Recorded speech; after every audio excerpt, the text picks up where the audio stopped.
xaar man daal damaa yaakaar ni dafa am ñu bëgg a yàq suñ plan national yi. li jéggi na dayoo de. ana bulet nga ne da nga koy defaree si beneen anam. te bulet ñu xamee ko si cu bulet maafe bulet dama daa bulet su la neexee sax nga def ko yaa sa bulet. yow léegi plat yooyu yëpp nekk fi demoo togg ko nga bëgg ñu fay créer yokku taat bulet.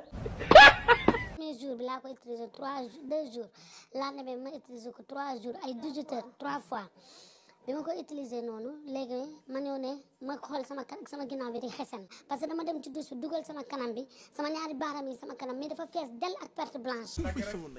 c'est pas possible secret sénégalais soo jógee foofu waatim demu ne la xujaaral ne ñoo war a defi live. li kenn xamul lan la. man daal Sénégal dafa mel ni commerce transsailien lañ fi bëgg a indiwaat. loolu man tamit. yamuñu foofu de bu leen fàtte waatim yokku see maanaam yokku ween.